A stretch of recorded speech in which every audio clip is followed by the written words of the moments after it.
چیەکیانم ئاسمانەکەت لێگۆڕاوە یاخود عەشقی چەند ساڵەمت لە گۆڕناوە ئێستا هەوری ماچ نانێری بەلای دڵماتێ پڕ ناکەی لەسەر شاری گۆرانیمە پێناکەنیم سەما ناکەی چییە گیانم ئاسمانەکەت لێگۆڕاوە یاخود عەشقی چەند ساڵەمت لە گۆڕناوە چییە گیانم کەسێکی دی هاتوتە ناو ژیانتەوە خوێنی تازە هاتوتە ناو دەمارتەوە گوڵی تازە ڕواوە لە گوڵزارتەوە چییە گیانم ئێستا گۆنات بۆ پەنجەی مندا نانەوێ ئێستا لێوت ماچی منی پێ ناکەوێ چاوت پێکەنینمی ناوێ ئێستا قاچت هەنگاوی ڕێم بۆ ناهاوێ چییە گیان ئاسمانەکەت لێگۆڕاوە یاخود عەشقی چەند ساڵەمت لە گۆڕ ناوە یاخود عەشقی چەند ساڵەمت لە گۆڕ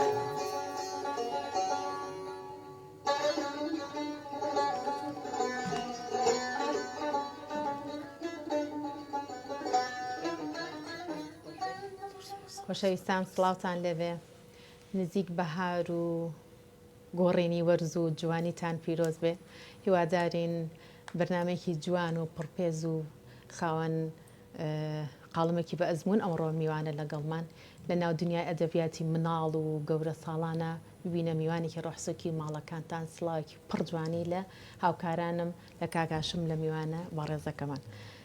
کاک ئەمین بەخێربەی سەرچاو سڵاوت لێبێ تەندروستی چۆنە خێر هاتی سەرچاو مامۆستاگیان زۆر بەدڵەوە بەخێرهاتنەتەکەین تۆ ساڵانێکی زۆر ئاشنایەتیمانێ بەڵام بەڕاستی خۆشحاڵە ماوە لە دیدارێکی ڕاستە خۆیان ڕوبەڕووی بینەر و بیسەرە بەڕێزەکانی گەڕیان میدیا لە بەرنامەی گوڵشەنی شەعر ڕوبەڕوویان دەبینەوە بەڕێستان کۆمەڵە شعرێکی ناوازە و گفتوگۆیەکی تێر و تەسەل لەبارەی دنیای شعری مامۆستا ئەمین محەممەدەوە کەین سەرەتاش پێمان خۆشە سڵاوی خۆتان بە بینەران سڵاو و ڕێز و خۆشەویستیم بۆ هەموو ئەو بەڕێزانی کە ئەمان بینن و بۆ بەڕێزیشتان کە ئەم هەلێتان ڕەخسان کە دڵسۆزانە ئەتانێ خزمەتکەن سوپاسی بەڕێستانەکەم ڕێز و خۆشەویستیشم بۆ هەموو هاوڕێ ئازیزەکانمان چ دیێرینەکان و چ نوێەکان و چ گەنجەکانی کە ئێستا ئەو بە هەموو ئەو بەڕێزانی کە ئەمان بینن سوپاسیانەکەین ئێمەش ئەمانەوێت ئەو کەمە ئەزمونەی کە هەمانە ئەو ماوەی کە لە ناو ئەدەبیاتە خزمەتمان کردو و ئیشمان کردووە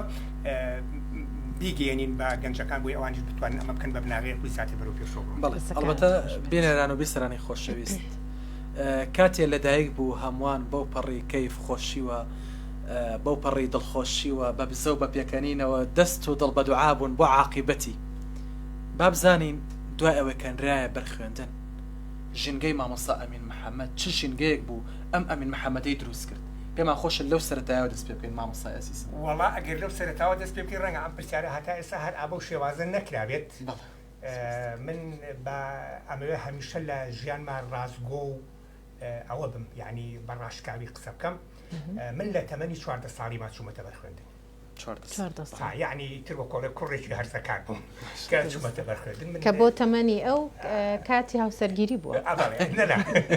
بەڵام گرنگەوەی ئەوە حقەتە چکو پرسیارەکە دواکردژ ڕاست جوابت بەمەوە یعنی من درەم چوومەتە بەرخوێندن بەڵام توانیم بە گورج و کۆڵی و بە زۆر بە خێرایی بەشێکی باشی خوێندن تەواو کە سوودی لێ ببینم مامۆستا ئەم بەهرەیە چۆن لە تۆ چۆن لە خۆتا هەستت بەم بەهرەیە کرد ئەوە دەگەڕێتەوە بۆ چەند ساڵی تەمەنی تۆ وەڵاهی من ئەگەر هەر بۆ خۆشی بێ لە ڕەنگە لە سەتا نەوەتونەی خەڵک بڕوا پێ دەکەم من هەر پێشوی بچمە بەرخوێندیش حەزم لە شیعر هەبوو بڕواکە شایەتیشم هەیە کتێبم کڕیوە هیچ شیعر بردوومە بۆیان خوێنومەتەوە یعنی کتێبی شیعرم کڕیوە یەتە بیرم ناوی هەمیشە بەهار بوو ئەلف با هەوری شتێکی وانی بردوومە کەسی خوێنەوە ڕەفهاوڕی تەمەنی خۆم بۆی خوێنومەتەوە و نەم حەزە شیعر بووە پێشێش بە قوتابخانە کەواتە ئەم ئەزمونەی مامۆستا ئەمین ئەوە ڕەتەکاتەوە کە ئەڵێ شعر نووسین یا شاعران نووسەران بە حکمی خوێندنەوە ئەبنە شاعر و نووسەر تۆ کە لە مەکتەبیشت نەخوێندووە تەنها کتێبێک عشقی خۆت بووە بۆ کتێب من وەکو عشقەکەم بۆ شیعر بەڵێ بەڵام وەکو زانیاریەکەم لە زانیاریەکەم لە دوای دراسەوە دەست پێکە یعنی مناڵین کەسێ نەچوو بێتە بەر خوێندن و شاعیرێکی باشە ڕەنگە شاعیرێکی ینی ئەوەی کە پێێتی بەهرەیەکی پێ بەڵام من باسی حەزەکەم کرد یعنی ئەوڵێ لە کێوە ئاشنابی منەڵێم ئەوەنە کۆن ئاشنابوو خوێندنەواریم نەبووە کتێبم کڕیوە بردوم بۆمان خوێنومەتەوە وەکو حەز بەڵام وەکو ئەو زانیاری ئێستا تەنها لە ڕێگەی بیستنەوە تۆتوانی وتە عاشقین و حەزم لێی بووە لە شیعر زۆر حەزم لێی بووە و من لە ینی بەڕێوەبەری قوتابخانەکەم ێستا شایەت حاڵەکە وێنەکەشم لە فەیسبوک پۆست کردو و ئەو بەوەشم باس کردو بەڕێوەبەری قوتابخانەکەم شایەت حاڵەکە ینی من لە هینێکی زۆر کەما بووم بە ناوەکەش بڵم نەکە بێ مامۆستا عەبدوڕەحمانی حاجی محەممەد ئاسەنگەر کە بەڕێوەبەری ئامادەیەکەمان بووە یعنی من لە چەند ساڵی یەکەمی خوێندنا کتێبی زۆر قەبە و گەورەکانم لا بووە ینی هەر بەس پیتەکان فێربوون دەستم کردە بخوێنەوە باش کەواتە لێرە مامۆستا پێمان بڵێ کێ بوون لە سەرەتای تەمەنی منداڵی تۆدا دەستی تۆیان گرت بۆ ئەم ڕێگە پیرۆزە من لەوە شانسێکی سەیرم هەبووە یەکەم مامۆستای کە یەکەم پیتی کوردی پێوتم شاعیر بووە یەکەم سەرپەرشتیار کە سەرپەرشتیارمان بووە ئەدیب بووە یعنی سیر ڕێکەوتۆ مەسەلەن من یەکەم پیت کە پێم وترا مامۆستا تەهابیلال پێوتم شاعیری بواری ئەدەبیاتی مناڵانە دوو فیلی بەچکە کێشا بەجێچکە ئەوە یەکەم مامۆستا بوو یەکەم پیتی پێوتم مامۆستا ئومێد کاکەڕەش فەرەج بەڕێوەبەری قوتابخانەکەمان بوو ئەویش ئەدیب بوو بەڕاستی ینی مامۆستا کەریم زەند سەرپەرشتیارمان بوو ئەویش ئەدیب بوو یعنی ئەمە هەر لە یەکەم کاتی خوێندنمە من ئەم کەسانە بوون ینی ئەو شتە هینێکی سیر بوو هەر لەم مەڵکەنیشتە کە ئێستا ئەم چاو پێکوتی تیاکەین ئەو قوتابخانە شتادم ئەو سەرەتای قوتابخانەیەکی باش بووە بۆ فێربوونی بۆ ئەوەی کە لە ئەدەبیاتی مناڵان بنووسی بەڵێ ینی مەبەستەکەم کە ئەم شتم باس کرد ئەمە حقیقەتەکانە کە من باسی یەکەم ئەمە ڕاستگۆیانەیە کە من باسی یەکەم ینی ئەو هۆکارانە هەبووە بوو ئەمە بێجگەلەوەی کە خۆم حەزێکی باشم لە شعر و لە ئەدەبیات و ڕەبتیشمان کردبوو بە سیاسەتی ئەو کاتەوە سەرکوتکردنەکە زۆر زەق بوو وەکو ئێستانە بوو یعنی بە دوای دێڕە شعرە ئەگەڕین بە دوای وشەیەکە ئەگەڕین بە دوای ناونیشانێکە ئەگەڕین بڕواو کە من ینی بە حقیقت پێتان دەڵێم ژانی گەلم کاتێک خوێنوەتەوە ئەخ ژانی گەل کتێبە بەڕاستی ینی گاڵتەی پێ ناکرێت من کاتێک خوێنومەتەوە پیتەکانم بە باشی نازانی یعنی پیتە ڕەبتەکرد بێ بۆ ژانی گەل خوێنەوە مامۆستا گیان هەر لە ئەدەبیاتی مناڵان ماڵی باران با گوێمان لە دقێک شعرێکی مناڵان بێ کە خۆت حەزت لێ بێ کە پێت خۆش بێ کە زیاتر بڵاو بێتەوە لە ناوان مناڵانی ئێستەیە زۆر باشە بەسەر چاوتەمان من کە باسی بکەم سەرەتان بە شعری گەورە ساڵان دەستم پێکردو و کتێبی چاپکراومەیە بەڵام شعری مناڵانی یەکەم کتێبی چاپکراوم بۆ مناڵان ئەم کتێبە بوو ماڵی باران زۆرتر قسەی لەسەرەکەی ماڵی باران یەکێکە لەو کتێبانی کە لەسەری وتراوە زۆر لەسەری نووسراوە ینی یەکێک لە ناونیشانەکان مامۆستا حوسێن بەفرین و کە مامۆستا زیاد ڕەشاد کە ماستەری لە ئەدەبیاتی مناڵان لە ماڵی بارانەوە تا خەیاڵی مناڵانە ئەوەی کە ئێستا لە ئینتەرنێت لەمەوە بۆ ئەمە نەخێت ینی ئەو کاتە هەندێکی تیران هێشتا چاپ نەکرابوون ئەم کتێبە ماڵی باران یەکێکە لەو کتێبانی کە چوەکو ناونیشان تازە بوو ئەو کاتە ینی ناونیشانێکی تازە بوو ماڵی باران خوشەکە بەکار نەهاتبوو پێشتر هەتا ئێستا هەر لە گۆگلیش بنووسە ماڵی باران هەر ئەو کتێبێت یعنی زۆر باشە تا تۆ بەرهەمێک حازرەکەی با ئێمە ژمارە پەیوەندیەکان بخوێنینەوە دواتر یێنێ لای بەڕێزت خۆشەویستان دەتوانن پەیوەندیمان پێ بکەن بە ژمارە تەلەفۆنەکانی 1970 471 5264 یاخود 1950 یاخود 1970 891 ژمارە کۆڕەکەکەمان ڤایبەری هەیە دەتوانن خۆشەویستانی دەرەوە ناوی وڵات پەیوەندیمان پێ بکەن بۆ هەر پرسیار و ڕاکردنە و پێشنیارێک یا خوێندنەوەی هەر شعرێک لە بەرنامەی گۆڵشانی شعر. بەڵێ ئەلبەتە مامۆستای خۆشەویست کاکە ڕێبازی خۆشەویست بە مۆسیقا هاوکارمانە بێشڵا لەگەڵ مۆسیقا کەشێکی خۆش دووسێ شعرمان پێشکەش طبعا ئەم کتێبە 22 شعری تایە 20 شعریان لێرۆ ڕێز و خۆشەویستیم بۆی هەیە کاک فوادی مەولانایی لە کورسات کردوونی بە کلیپی بۆ کردوون پێشتر یعنی ئەمە ئەڵێم ڕەنگەگەر خوێنە بیستەرەکە گوێی لێ بێت ئەمە بەڵێ بە گۆرانی زانی کە کام گۆرانیە خۆشحاڵە یەکێک لەو شعرانە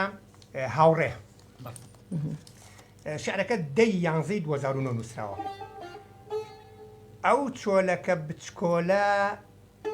لەگەڵ مندا هاوپۆلە بەیانی زوو هەستاوە بەدەم خۆزگە و بڕواوە جانتای کردووەتە شانی دەفڕێ بە باڵەکانی دوا ناکەوێ ئازایە هیوای زۆر لە دڵدایە ئەو پێش من لە گۆڕەپان ڕاوەستا بوو دەیجریوان لە دوای سرود چۆلەکە هەڵفڕی بۆ پۆلەکە بچکۆلانە و ئێسک سووک وێنەی کێشا بە دەنووک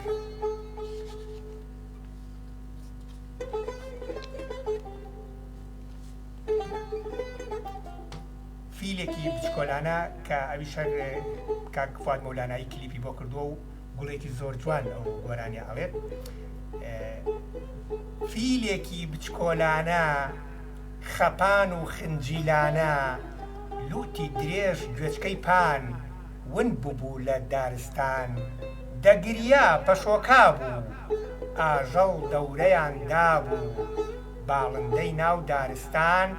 کۆبوونەوە هەمویان وتیان جا ئەم هاوڕێیە ئێستا ماڵیان لەکوێیە چۆلەکەیەک دەست و برد خێرا بۆ لای دایکی برد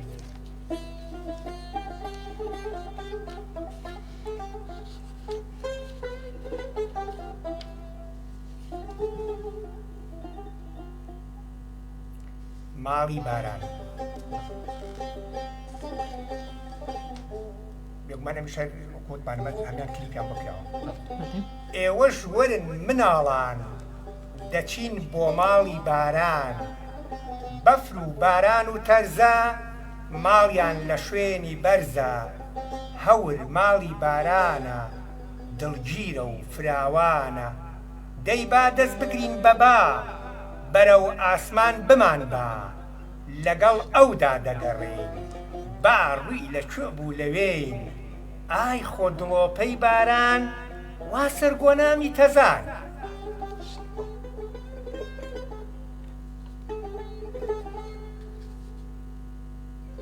میزەڵان میزەڵانێک پڕ لە فوو لە پڕ لە دەستم بەربوو وتی بێزارم لێرە دەچم بۆ لای ئەستێرە چونکە تۆ دەمتەقێنی زرمەم لێ هەڵدەستێنی فوم تێدەکەن بەم شێوە بۆیە دەڕۆم لای ئێوە ناگەڕێمە وەلاتان سەردەکەوم بۆ ئاسمان ئێستا ون دەبم لە چاو دەبم بە هاوڕێی هەتاو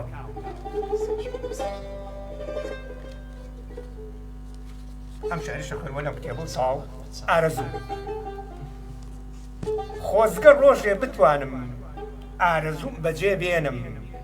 چەپکێ لە گوڵە ئەستێرە بۆ ئێوە داگیرسێنم تابلۆی مانگێ بکێشم بە تاقی ئاسمانەوە تابلۆی مانگێ بکێشم بە بەرزی ئاسمانەوە ئێوەش وەکو ئەستێرە یەک ئەدرەوشانەوە زەویش بکەم بە باخچە گوڵی تێدا بچێنن پۆلێ چۆلەکەی ڕەنگین بۆ ئێوە بجریوێنن شێوەی تابگە و ئاوی ڕوون بە وێنە بنەخشێنم بۆ ئێوەی خنجیلانە تا شادیتان بۆ بێنم دەستەکانت خۆش بێ بەخێر بێیتەوە هەڵبەتە کتێبی باران ماڵی باران ئەخر لە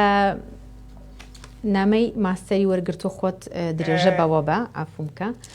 دواتریش باسێکی ناوەڕۆکیمان بۆ بکە ئایا هیچ مۆرکێکی کوردانی پێوەیە بۆ نمونە زۆربەی کتێبەکانی ترت وێنەی تایە ئایا ئەم وێنانە بۆ هەوڵت نەیاوە کە ئەمە جلی کوردی تیاابێ مناڵەکان بە جلی کوردیەوە بن یا باسی ئاڵا بکە یا باسی کوردایەتی بکە هەوڵداوە ئەمانی تیاابێ پێش بە تەسەسول جوابینەوە ماڵی باران یەکێکە لەو کتێبانم کە لەسەری نووسراوە هاوڕان لەسەر نووسێ دەستیان خۆش بێ هاوڕێی زۆر ئازیزم مامۆستا زیاد ڕەشاد سەرنووسەری گۆڤاری جگەر گۆشەکان نامەی ماستەرەکەی لە زانکۆی وان بە ناونیشانی شیعری منداڵان لە ئەدەبی کوردیدا زێوەر گۆران لەتیفەڵمەت و ئەمین محەممەد بنمونە باسی ئەم کتێباکە ماڵی باران ینی ئەوە نامی ماسەرەکەی لەسەر ئەوە بووە ئەوە زۆر ئەوەی کردووە دووەم شت ئەم کتێبە یەکەم کتێبمە و هەر ئەم کتێبەشم لەسەر ئەتی خۆم چاپ کردوهی مناڵە ینی کوالیتەکەی کە زۆر بەرز نییە یەکەم تەجروبەم بوو و یەکەم کتێبیشتە کە لەسەر ئەکی خۆمتر ئەو دوای دەستگا کردوانە بەڵام ئەوەی کە بەڕێزە دووتر باڵێ شیعرم ئەو لە کتێبەکانی ترا شیعرم هەیە بۆ ئاڵا و شیعرەکەشم هەر ئەم ساڵدا یەن ئارتی کلیپی بۆ کراوە و داشم بەزانۆ زۆر نابێت وابزانم ینی گوڵێکی زۆر جوان ئەیڵێت و شعری ئاڵا شعری نیشتیمانی زۆر تایە ینی لەناو ئەو کتێبانی ترم شعری نیشتیمانیان زۆر تایە و ئەمەش هەر تایەتی شعری نیشتیمانی بەڵام زیاتر شعری نیشتیمانی کە باسی زۆر شتیکایە کەوتونەتە ئەو بەجار لە ئەدەبیاتی منداڵانە بێنینەوە بەڕێست پێمان بڵێ تایبەتمەندی شعری منداڵان چییە و چۆنە؟ کاکە هاشمجان هەموو شتێک تایبەتمەندی و خصوصیەتی خۆی هەیە بەڵام خصوصیەتەکە و تایبەتمەندیەکە لە ئەدەبیاتی مناڵانە قورسە و پێویستە هەش بن یعنی وەکو ئەدەبیاتی گەورە ساڵان نییە تۆ بێ بەکرەکەی بۆ شلکەی بە خەیاڵ بڕوا چۆن ئەڵی لێرە ئەبێ بەکرەکەی بۆ شلکەی بە خەیاڵ بەڵام لە منطقی مناڵ دەرنەچیت سنوورێکی وەهمی هەیە ئەبێ بیزانی لی دەرنەچیت ئەمە گرنگە ئەو کەسانی کە بۆ مناڵ ئەنووسن مەرجەکان ئەوەیە یان با بڵێن خصوصیەتەکە ئەوەیە ئەو کەسە یەکەم زمان باش بزانێت کە ئەڵێم زمان باش بزانێت زمانەکەی خۆی زمانی دایک باش و ئەبێ بزانێت چ و شەو دەستەواژەیەک بۆ مناڵ ئەبێ یعنی تۆ کە ئێستا دائنیشی قسە لەگەڵ من ئەەکەی ئەگەر مناڵێکی 5 ساڵ بێنم تۆ قسەی لەگەڵاتی بەم شێوازی تۆی قسە لەگەڵ نەکەی بۆ شێواز قسە لەگەڵ ئەو ناکەی واتە نووسەرەکە ئەبێ بچێتە ئەو ئاستی مناڵە قسەی لەگەڵ بکە حتا من وشەیەک لەناو سەرجەم ئەم شعرانە ڕەنگە دووبارە بوو بێتەوە هاوڕێ من مناڵەکەم بە هاوڕێی باران بە هاوڕێی میزەڵان بە هاوڕێی چۆلەکە بە هاوڕێی فیل بە هاوڕێی ورچ بە هاوڕێی باران هەور یعنی مناڵ ئەو شتانە هەمی بە هاوڕێ خۆێزان سەر لە شعری ماڵی بارانە یعنی بۆ کاکە بارانش ماڵی هەیە من زۆر مناڵی پرسیوم تۆ بارانە لەکوێی ماڵیان لەکوێ ینی بۆیە ئەو کتێبە ناوی ماڵی بارانە ینی بیرکردنەوەی مناڵ ئاوایە بۆیە مەرجەکان ئەبێ یەکەم بزانێت چ و شەو و زاراوەیەک سەر بە فەرهەنگی مناڵە تونند و تیژی تیانە بێت مناڵ فێری یعنی کۆمەڵێک شت نەکا کە پێویست ناکات ئەوەی کە گرنگە پەروەردە بێ بەڵام پەروەردەیەکی ئامۆژگاری ئامێز نە بڵێ وامەکە وامەکە نە مناڵەکە ئاراستە بکا بڵێ ئەمە ڕێکە ڕاستەکەیە نەک بێت لە قاڵبی با وەکو ئەوە بڵی بیکاتە چای بڵێت تۆ بەست ئەم پێشی خۆ بینە ئەم لەولا مەبینە ئەبێ وا لە مناڵەکە بکات بیر کاتەوە لە مناڵەکە بکات شتە جوانەکان بینێ و ئەبێ نووسەری بواری ئەدەبیاتی مناڵان بە هیچ شێوەیەک ڕەشبینی پیشانی مناڵ نێت یعنی هەمیشە حتا تۆ کە سێری بەرگ و شیعر و ئەو وێنانی کە بۆ شیعر دروستەکانی پەلکە زێڕینەوە خەیاڵ و هەور و هەتا و ئەستێرە و یعنی ڕەشبینی لەو ئەدەبیاتی مناڵانە نییە وشە و دەستەواژەکان گونجاو بن بۆ مناڵ وشەی نەشیاو بەکارنێنێ وشەی قورس بەکارنێنێ وشەی دوواتا بەکارنێنێ زانیاری هەڵەنەیە بە مناڵ کە ئەمە هەر زۆر گرنگە ئێستا من هەچی زانیاریەکی هەڵە بم بە بەڕێستان ڕەنگە تۆ زێ پێ بکەن بڵێ نەمیر ڕازداکەوانیە مثلا نەگەر سەبڵێم کاکە ئێمە ئێستا ئەم چاوپێکەوتنەمان لە مەڵکەنی نییە ئەی لەکوێ ئەڵێم لە شێبحەتینە پێویستە ئەڵێ ناوەڵای من لە مەڵکەنی بەڵام ئەگەر بە مناڵێکی 6 ساڵ بێنم بڵێم ئەم شوێنی ئێستا ئێمە لێی دانیشتوین عربەتە هێوش لە عربەتە چکو خۆی باگراوندێکە ڕۆشنبیری وای نییە بڵێ کاکە تۆ وانیە جا لەبەر ئەوە پێویستە نووسەری واری ئەدەبیاتی مناڵان گرنگترین شت ئەوەیە کە زانیاری هەڵەی نایەتی دەستەکانە خۆش بێ بەڵێ مامۆستای بەڕێز بۆچی ئەدەبیاتی منداڵان بە تایبەت وەک ئاگاداری بەڕێز شعری نیشتمانیت هەیە شارێت لە بواری ئەوینا هەیە بەڵام بۆچی ئەم قاڵبوونەوەی تۆ لە نێو ئەدەبیاتی منداڵانە خۆی قسەکەی بەڕێز زۆر تەواوە من لە هەر سێ بوارەکە هەمە من لە سەرەتا کە دەستم کردو بە شعرنووسین وەکو شاعیرێکی سیاسی بەرگری دەرکەوتم و کتێبی قشم هەیە و هاوڕێکانیشم ڕەنگە شایەتی ئەوم ببەن لە سەرەتای هەشتاکان و تاکو ڕاپەڕین ینی شعری زۆر باش و بەداری زۆر کۆڕەکان و کۆبنەوەکان و بڵاوکردنەوە و ینی بەو شێوە ناسرابووم بەڵام من کە ڕوون کردە ئەدەبیاتی مناڵان هۆکار زۆر بوون ڕەنگە بڵێم زۆر بوون بەڵام لە هەمووی هۆکار زیاتر پێویست بوو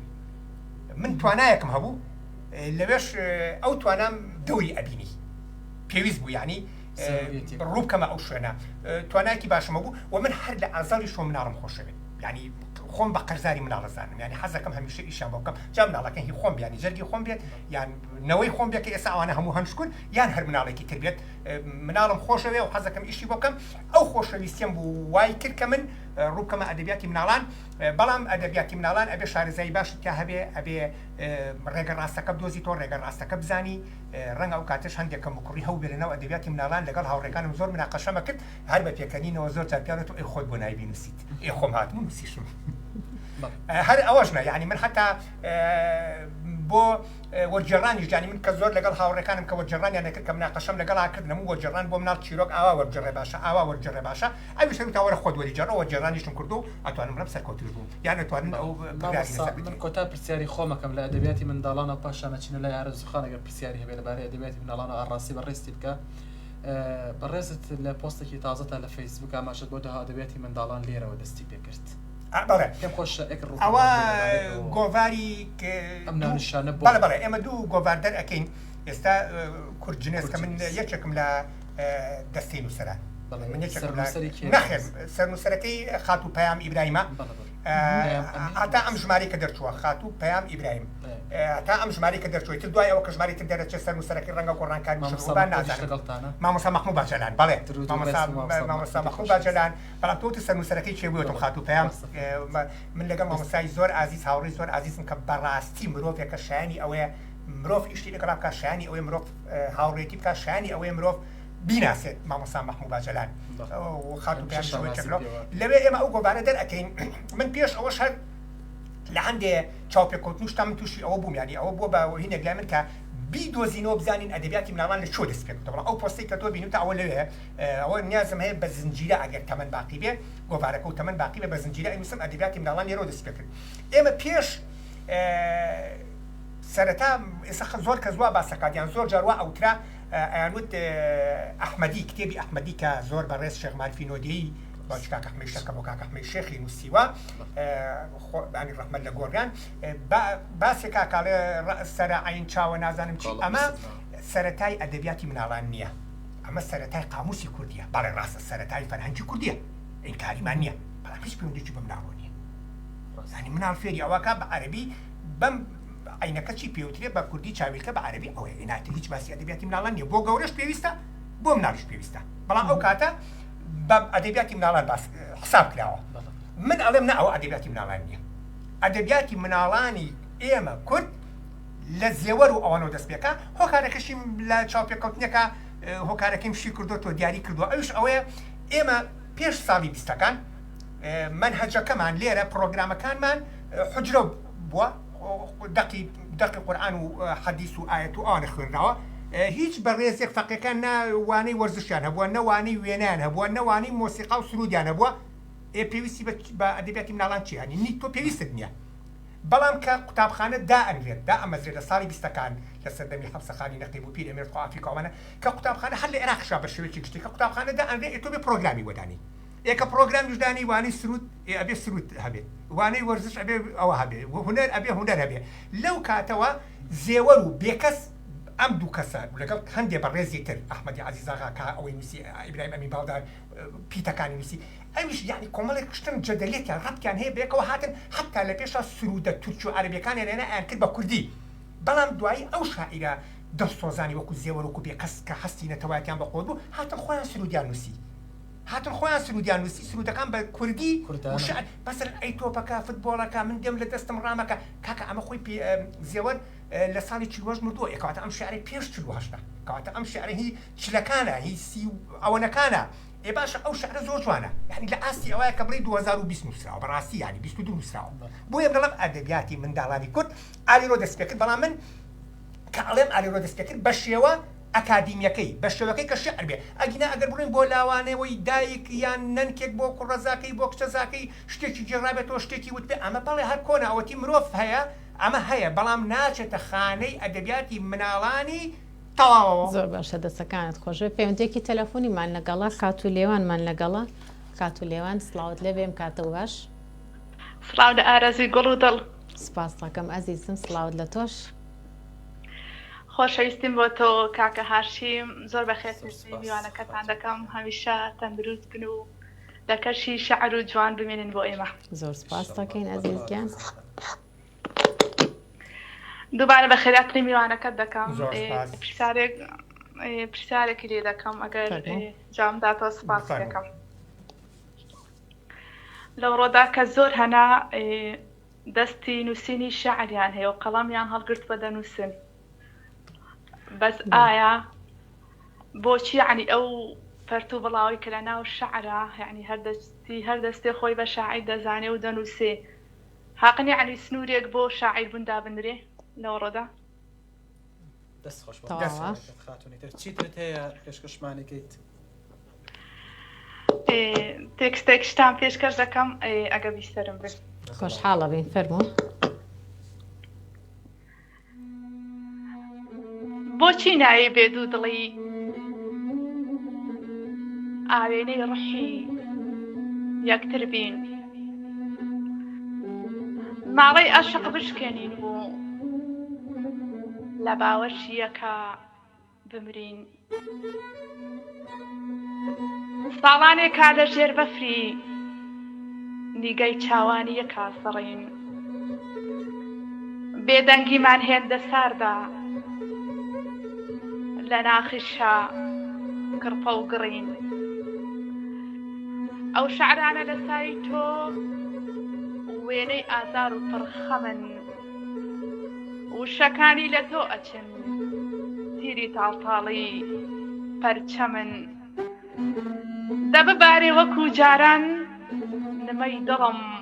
پڕکەرەوە زەمانێکا فربێسکی چاو خەندەکانم ئەشواتەوە ئەگەر ئەم جارە بێیتەوە پاییزیش بێ چرۆ ئەەکەم چواروەزی ساڵت بۆ بکەم بە بەهار ڕێگای ژینت گوڵڕێژ ئەەکەم گوڵڕێژ ئەەکەم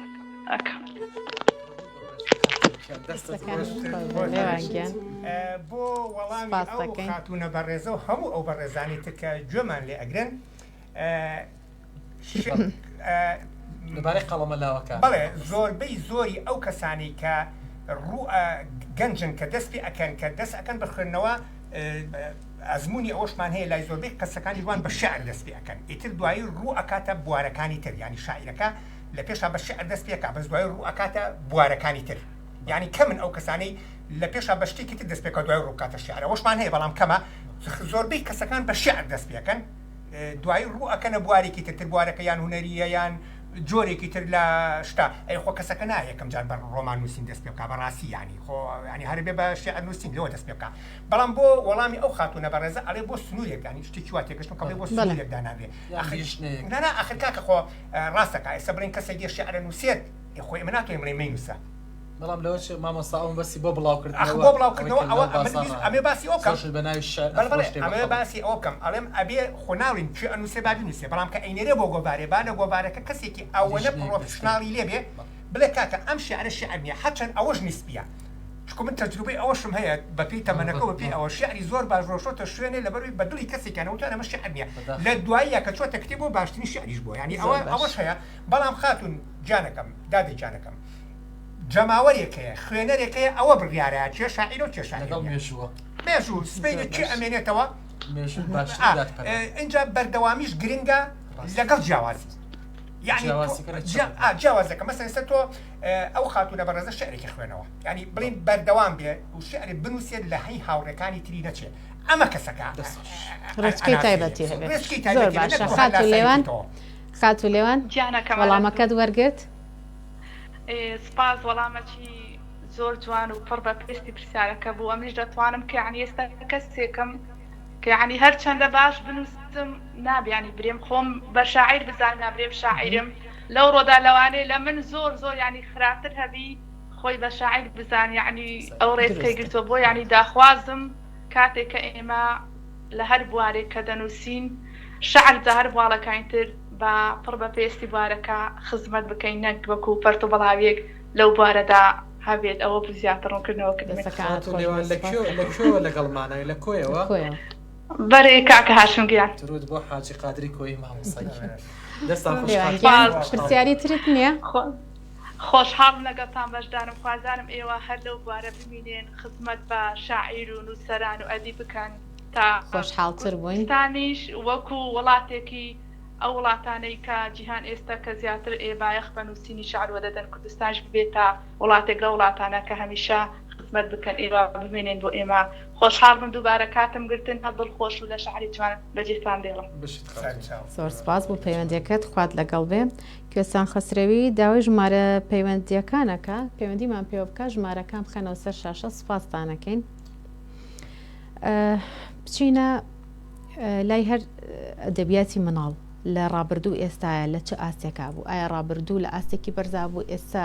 ئاستەکەی نزمترە یاخود ئێستا نووسەرەکانی زۆرن و بەڵام هێشتا نیانتوانی وەکو ڕابردوو بن ئەدەبیاتی مناڵان بە پێچەوانەی ئەدەبیاتی گەورە ساڵانەوە ئێستا باشترە ینی منهەجی ترە ئێستا کەسەکان کە ئیشی تیاکەن شارەزان بە معنای کەلیمە پێشکەوتنی باشیان بە خۆیەوە بینیوە شعری جوان ئەنووسن ئەو کەم و کوڕی کە پێشتر هەبوو ئێستا تیان پەڕانوە تقریبا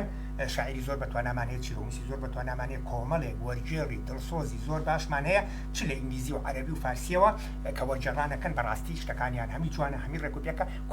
کۆمەڵێک کەسیشمانەیە کە شعر نووسن شعرەکانیان زۆر جوان و ڕێکوپێکە. بەڵێ خات و کوێستانی بەڕێسە و ژمارەوەتە ئاپ و ڤایبەرێک کە دانراوەتوانین لێو پەیوەندیمان پێوە بکەیت لەسەر شاشەیە. مامۆستا کۆمنتی زۆر زۆر هەمی دەستخۆشی هاتووە بۆ بەڕێزت دەستخۆشی لارزخان لە بەردا سپاسی هەمویانەکەی بەڕێزە هەن لەسەر نمونەی چارەکەڵێت چاویلکە چاویلە گوێزلک گۆزلک چاوک بەرچاوک عینەک ماشەڵڵا فەرهەنگی کوردیش مامۆسایی کاک مەریوان قەرداخی سڵاو بۆ مامۆسای پایە بەرز مامۆستا من محەممەد دەستخۆشی بۆ ئێمەشەیە بچینە لە چەند بەرهەمێکی تر بەرهەمی گەورە ساڵان زۆر باشە بە دڵی خۆ لە ڕاستیا من وەکوت پاسێ ساگەر بەرهەمێکی نەتەوەی تامادە بێ باجارکە لە بۆی نەتەوەی بێت دوای ئەچینە لای بابی عاشق بەرهەمی نەتەوەی بەرهەمی گفتووەیەک لەبارەی بەرهەمەکە و کتێبەکەەوە زۆر باشە زۆر باشە طبعا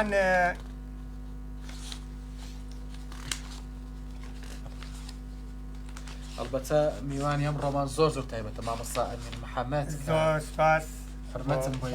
کەمترین دیمانە بەنجامەگەێنێ بەڵام ئەمڕۆ بە خاتری گەڕیان میدیا و حرمەتی ئێمە لێرە حزورەوە ئێمە زۆر سپاسی بەڕێزانەکەم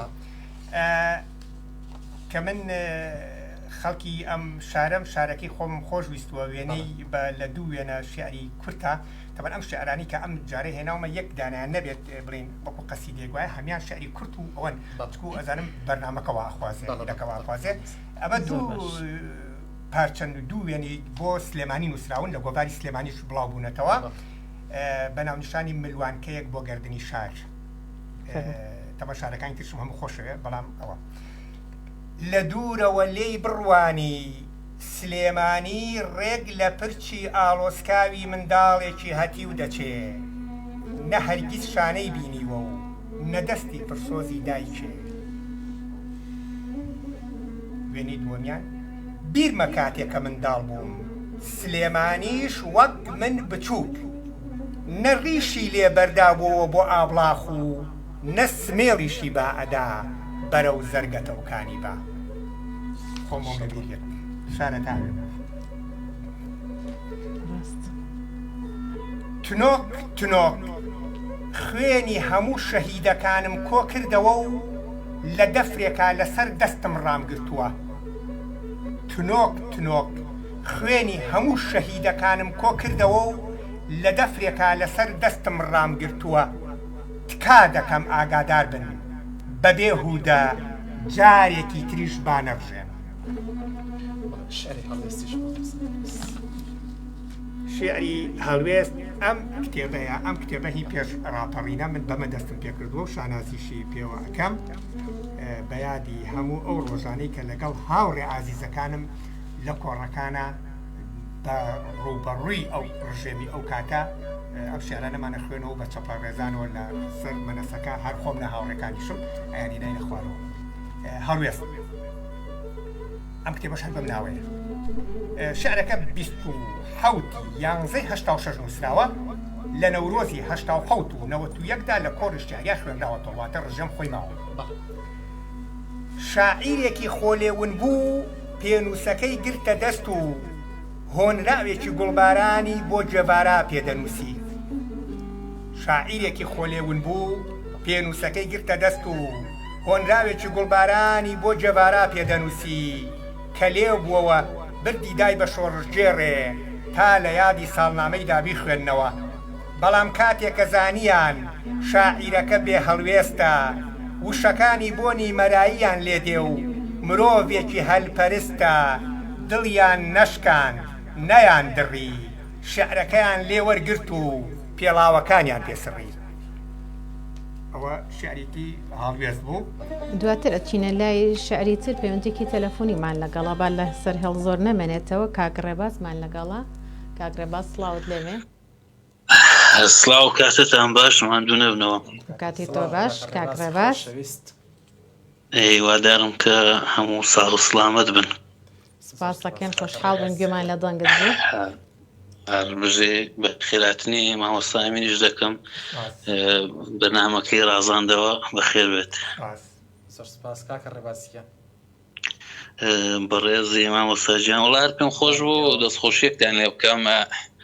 بەڵام ویستیشم شعرێ بخوێنەوە بەڵام کاتەکەم هەو نەبوو ئیشەڵا بۆ بەنامەکانی داهاتوودا حتمما لەگەڵتانە پێیانێکی ئاڕاستەی مامۆستا ئەمینی بکەی کاکە ڕێباسییان بە حکومەی بەڕێز بە خێراتنی دەکەم و دەستی خۆش بێ قسەکانی زۆر جوان بوو هیوادارم زیاتر بەردەوام بێ بۆ کۆمەڵگای کوردی.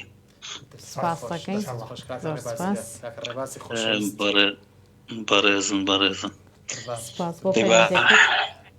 زۆر سوال لەوە زیاتر لە کاتان ناگرم و جۆمان لە ئێوەی ئازیز دەبێ. سپاس دەکەین خۆتان ئازیزن ڕێز و حورمەتمان هەیە سپاس بۆ پەیوەندیەکەت کاکڕێباس سەرچاوەکانم کاتێکی خۆش خوات لەگەڵ بێت. بچین و لای شعری تر و بەڵام باسی هەڵوێستەمان بۆ بکە بۆچی ئەو ناوە هەڵوێستەنە هەڵوێستەواتە هەڵوێستێکی وەکە بەڵام هەڵوێست واتە موقیفی ئینسانەکان ئەمە لە شعرەکە بەڕوونی دیارە یعنی مرۆڤ کە بێ هەڵوێست بوو هەچی شتێ بنووسێ هەڵوێست لە چ بوارێک ئەمە بەستە هەموو مرۆڤ ئەبێت لە حیاتی هەڵوێستی هەبێ بەرامبەر بە پەپولێک بەرامبەر بە گوڵێک بەرامبەر بە هەموو شتێک بەرامبەر بە جاندارێک چۆلەکێک بێ هەڵوێستت هەبێ بە ئەو ڕووداوانەی کە لە دەوروبەری مرۆڤەکە ڕوئێندا بڕاو نیە مرۆڤ. باشە بەڵام ناوەڕۆکی کتێبەکەت شعری عەشقی تایە ئەم کتێبە نەخێر منداڵانی تایە کەواتە هەڵوێستەکە نیشتیمانی ئەوە مەبەستی ئەم کتێبە هیچ ئەوەی نییە. شعری دووەم هەر لەم کتێبە ڕەنگە هەر ئەم شعریش حەزەکەی لەمە هەر ئەما خوێنینەوە هێلانە بۆیە خوێنمەوە کە لە کاتێکی هەستیارە خۆم لە سیارا بووم بەرەو سجن و ئەوە براوم کە خاڵەتەکە بینیوە تێکدانی قەڵاتزە کە لە هەشتاوە سەرەتای هەشتاوە کە تێگەدرا کۆتای هەشتاوەش کە تێکدرا بۆ ڕوخانەکەی ئەوێ ئەمە کە کەلاوەکەم بینی ئەوە زۆر تەفسیری تێکردم. شعرەکە لە نیسانی هەشتاوە نووسراوە واتە مانگی چواری هەشتاوە بەناونیشانی هێلانە. چاوم لێبوو لە ناو کەیلە کۆنەکانە چۆلەکەیەک وێڵ بوو بە شوێن چڵێ پوشی نەسووتا و چنگێ خوری نەرمونۆڵە بۆ هێلانەی زەرنەقوتەی ئەم وەرزی نەهاتە ساڵە بست بە بستی پەنا و پەسار هەمووی گەڕا بەڵام کوا پوش کوانێ خوری و گوێسەبانە گڕبەردرا لە دار و بەر بۆ وەرگرتنی دووعانە سەرانسەری دۆڵ و شیوی دەشت و بنار سوتەمەرۆ و ئاگردانە ئەی چۆلەکەی هەڵقڕووزاوی بێلانە یان ئەوە تا چاڵی چاوی ئاگرپژێن هەڵ بکۆڵە بۆ خۆت بیکە بە هێلانە و زەرنەقوتەی دەنوکتیژی تیا هەڵبێنە یان ئەوە تا وەرە و ئەوە کە زێی کیژی بێزەردەخەنەی ئەم شارە بیبە و لەسەر دەستێکی زبری قلیشاو کە ئالوودەی ئامێر بووە بۆ خۆت بیکە بە هێلانە بۆ کەسانی ئاوارە بووی تۆ ئاسایی پەنجەیەکی ڕاپەڕیوی لە چاوچەقی و پیرۆستترین نیشتیمانە. دەستەکانە خۆش بێ بەخێر بێتەوە. سڵاو لە هەڵوێستت. ئەڵبەتە مامۆستا چونکە لە دنیای مناڵانە ڕنگدانەوەیەکی زۆری هەیە کاڵ بۆ تۆتیایە بەڵام ئەوەی کە بەدیەکرێتەوە ئەمە شعرێکی نیشتیمانی بوو بەڵێ بەڵام هێشتا لایەنی مناڵانە لە ناخۆ زمانی تۆیان ماوە.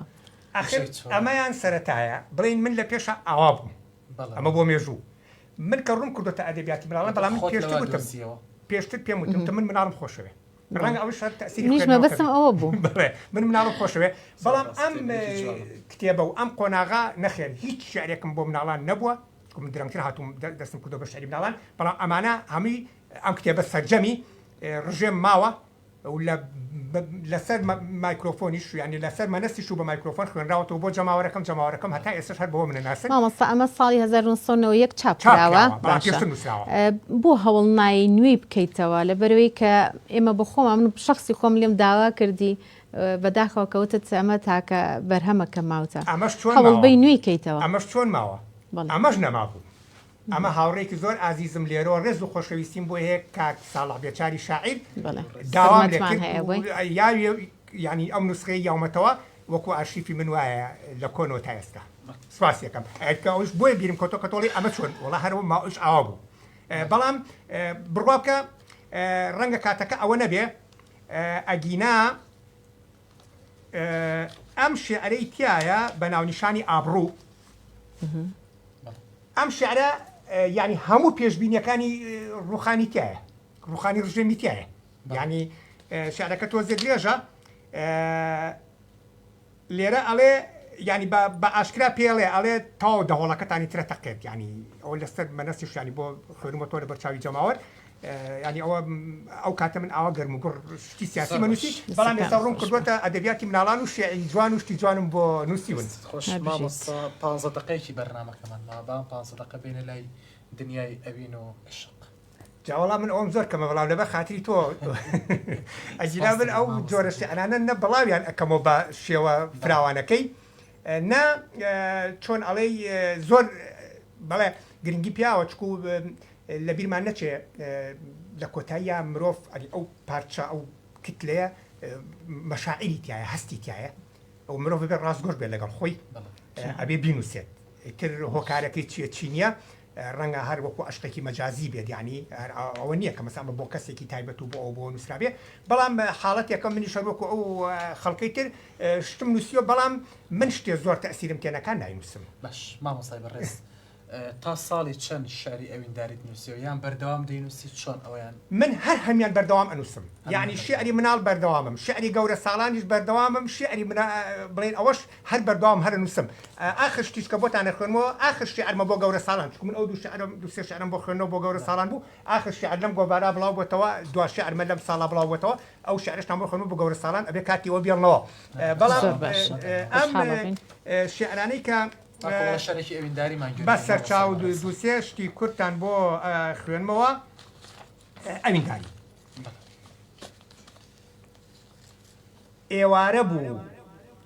ئێوارە بوو تۆ گوڵێکی ئێوارە بوو تۆ گوڵێکت لە ڕەنگی خۆت کرد بە دیاری ئێوارە بوو تۆ گوڵێکت لە ڕەنگی خۆت کرد بە دیاری من نەنووستم بۆ گوڵ گەڕام تا بەیانی لێم ببوورە دەستم نەکەوت بۆیە ئیتر بڕیارمدا دڵی خۆمت بۆ بنێرم بە ناچاری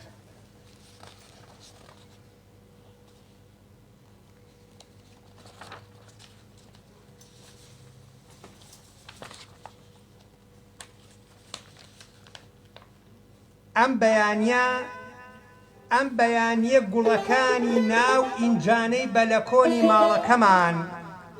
ئەم بەیانیە گوڵەکانی ناو ئینجانەی بەلەکۆنی ماڵەکەمان هات نەخوارێ و ڕژانە سەر شەقامەکە ئەم بەیانیە گوڵەکانی ناو ئینجانەی بەلەکۆنی ماڵەکەمان هات نەخوارێ و ڕژانە سەر شەقامەکە بە یەک دەنگ هاواریان دەکرد بڕوخێن خۆت و قەڵەمت کەی ڕەوایە ئەوەتەی ئەوت ناسیوە چاوت هیچ کەسێ نابینێ و یەک وشت بۆ ئێمە نایە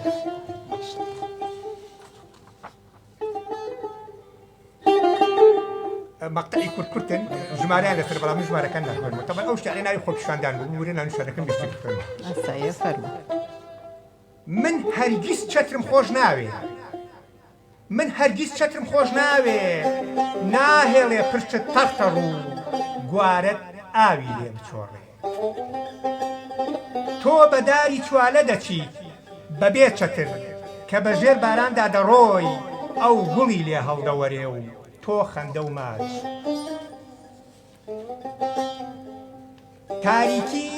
پێڵاوەکانی بەجێهێشت پشتێنەکەی پشتی نەبەست بەسەری ڕوت لە پەنجەرەکەوە هەڵهات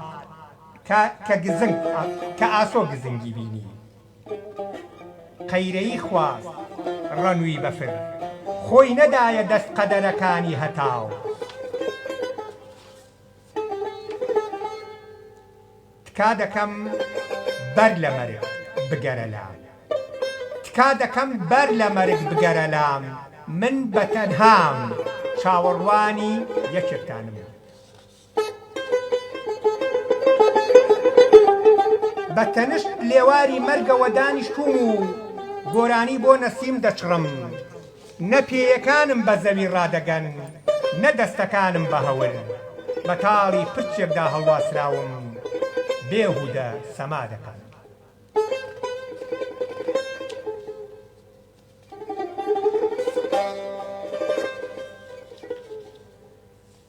کۆچ کە نیشتیمان جێدەهێڵی بەسەر پشتی قەدەرەوە درەختێکی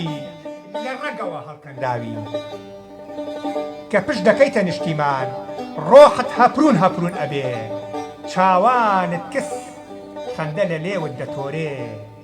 ئای نیشتیمان تۆ لە ژەهر شیرینتر و لە شیلەی ڕۆحم تاڵتری من بەبێتۆ سەرگەردان و تۆش سەرابێکی چۆڵەوان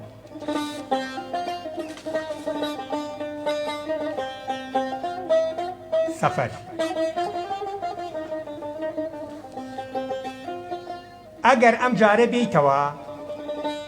ئەگەر ئەم جارە بێیتەوە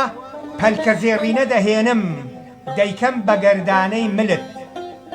هەور دەنێرمە پێشوازیت ئەگەر ئەم جارە بێیتەوە پەلکە زێڕینە دەهێنم دەیکەم بە گەردانەی ملت هەور دەنێرمە پێشوازیت پۆل ئەستێرەدا دەگرم هەڵیان دەڕێژم لەبەر پێ ئەگەر ئەم جارە بێیتەوە تیفەی مانگ دەکەم بە قردێلەی پرچت گزنگ بە خەندەی لێوانت ئەگەر ئەم جارە بێیتەوە دڵم وەکو کولوی بەفر بە هەناسەت دەکوێتەوە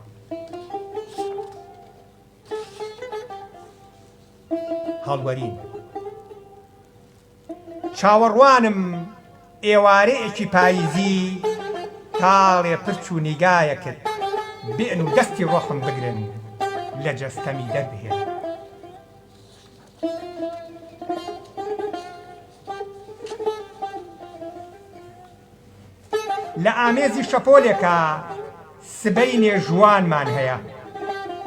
لە ئامێزی شەپۆلێکە سبەی نێژوانمان هەیە تکا دەکەم دوانەکەوی کەنار با دڵی نەڕەنجێ ئاو با لێمان دڵگیر نەبێ تکا دەکەم نەبا ژیان ڕابوەستێ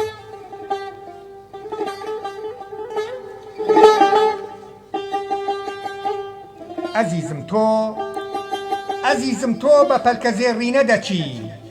من هەنگاوێ دێمە پێش و تۆ دوو هەنگاو دەچیتە دوا ئەزیزم تۆ بە پەلکە زێڕینە دەچی من هەنگاوێ دێمە پێش و تۆ دوو هەنگاو دەڕۆیتە دوا سەکانت خۆش بێ بەخێر بێتەوە سپاس دەکەین مامۆستا چاوەڕێی یەکێکیانی لە مەرگ و لە ئەو دواتر خۆت هەڵاسی بە تاڵێ قژ یا تاڵێ قژ بەو ناسک و نەرمیە بەڵام بۆ لە دنیای شعری عاشقانە دووری بۆ پۆست ناکەی بۆ زیاتر ئەوە تا ڕەنگە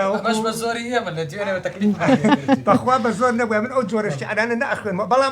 بەڵام بۆ مامۆستام هۆکارە چییە؟ وەڵاهی ڕەنگە هۆکار زۆر بن بەڵام یەکێک لە هۆکارەکان ئەوەیە پێشتر وتم ئێستا ژێڵێمەوە هەر کەسە تایبەتمەندێکی خۆی هەیە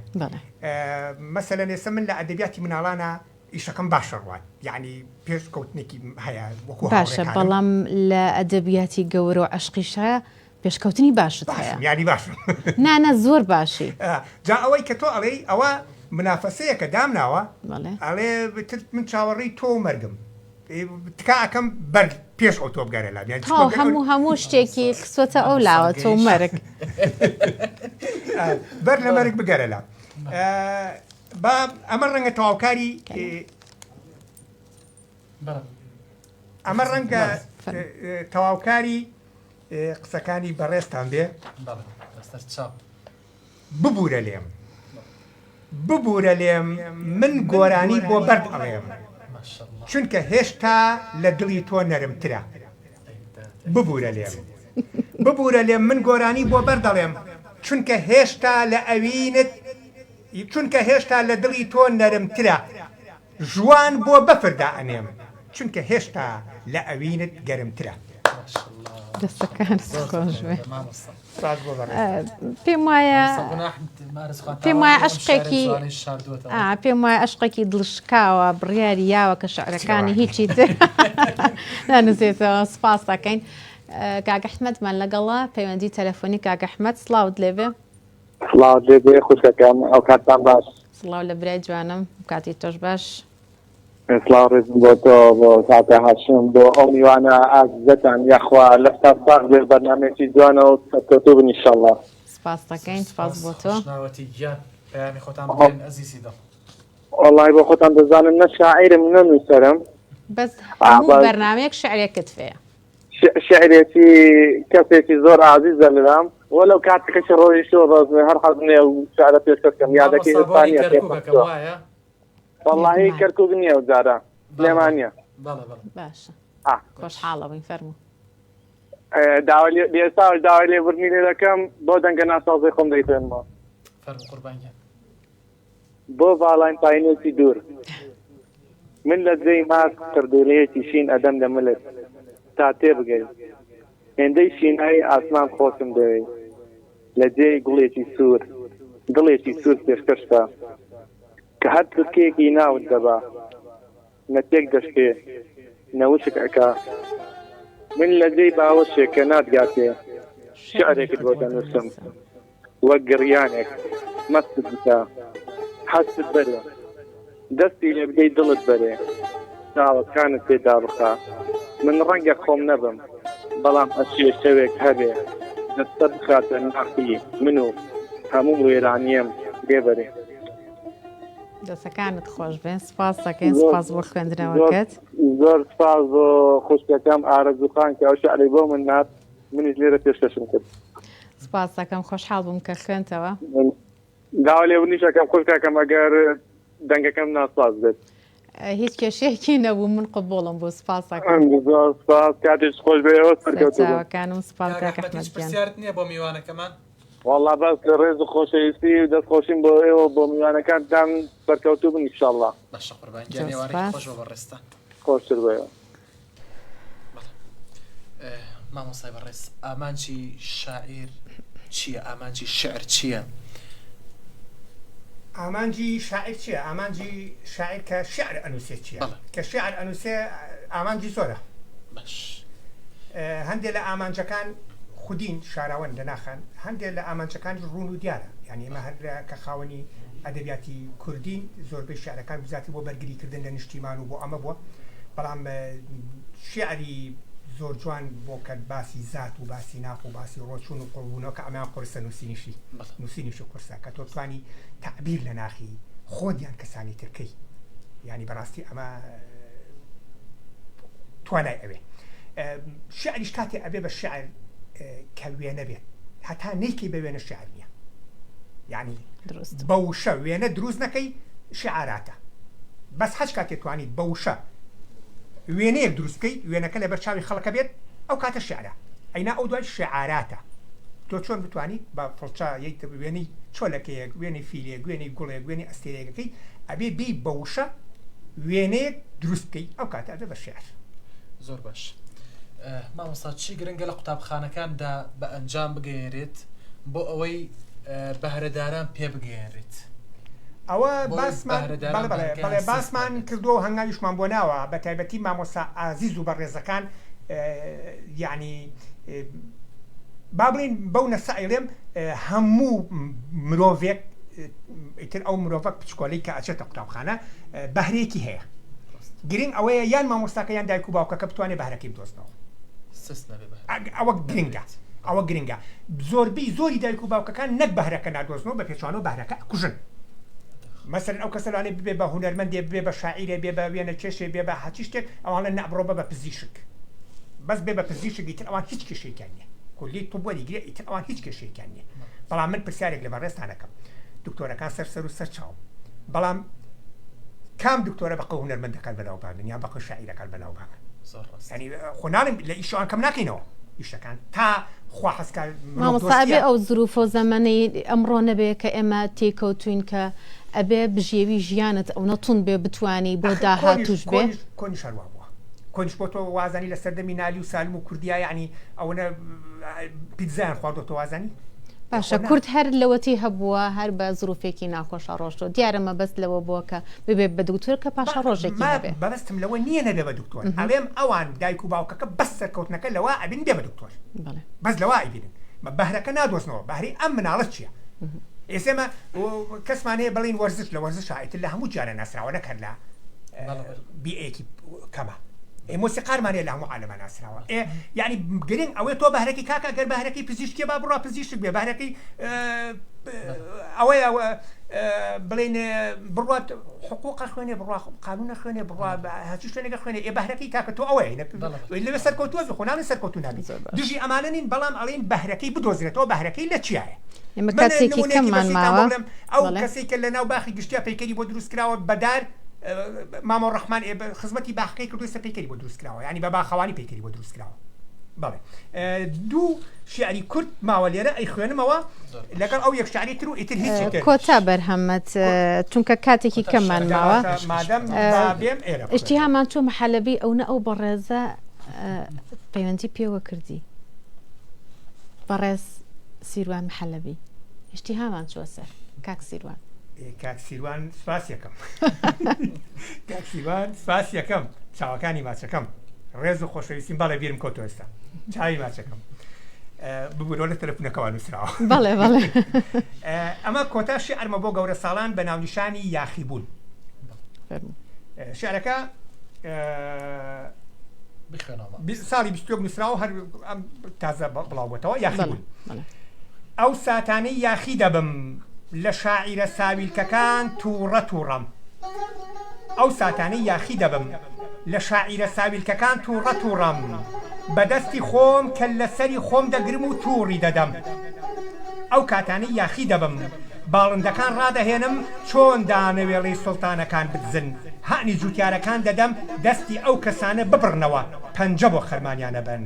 ئەو کاتانەی یاخی دەبم نەشتەرگەری بۆ نینۆک و پەنجەوپلی هەموو پزیشکەکان دەکەم تا نەتوانن چڕنووک لە ویژدان و هەستی نەخۆشەکان بگرن چەکوژی دەستی دادوەرەکان ورد ورد ئەەکەم دەبا ئیتر زیندانەکان وەکو مێشتی سەرکردەکان چۆڵ و هۆڵ بن ئەندازیارەکان هان دەدەم نەخشەی هەموو تەلارەکان تێکدەنەوە ئەندازیارەکان هان دەدەم نەخشەی هەموو تەلارەکان تێکدەنەوە من بێزار بووم شارستانیت پڕپڕ بووە لە ژاوەژاو ئەو ساتانەی یاخی دەبم دڵۆب دڵۆب تاوەبارانی سەرزەوی کۆ دەکەمەوە و دەیبەمەوە کۆشی هەون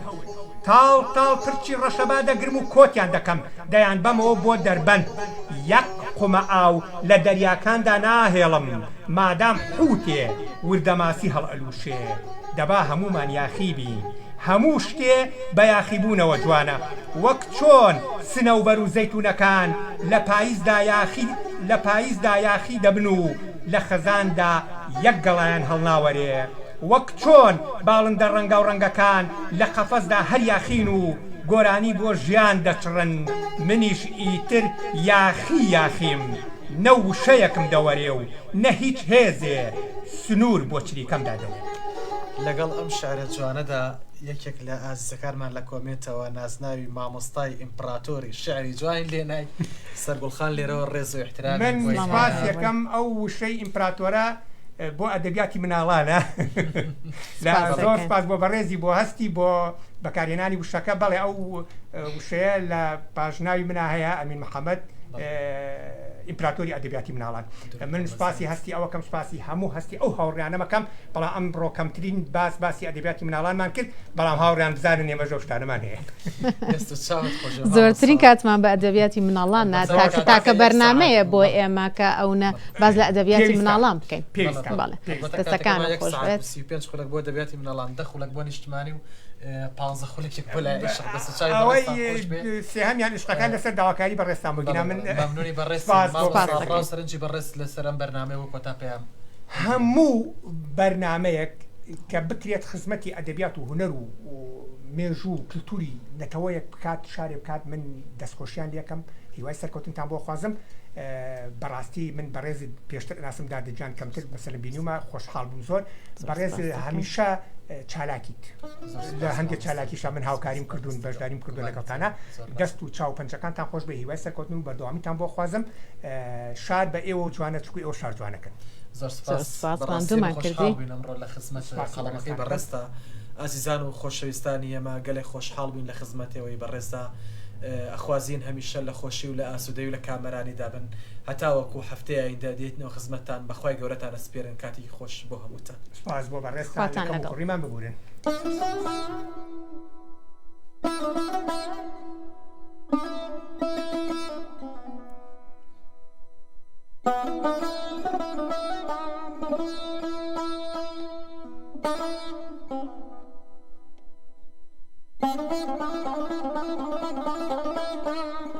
Thank you.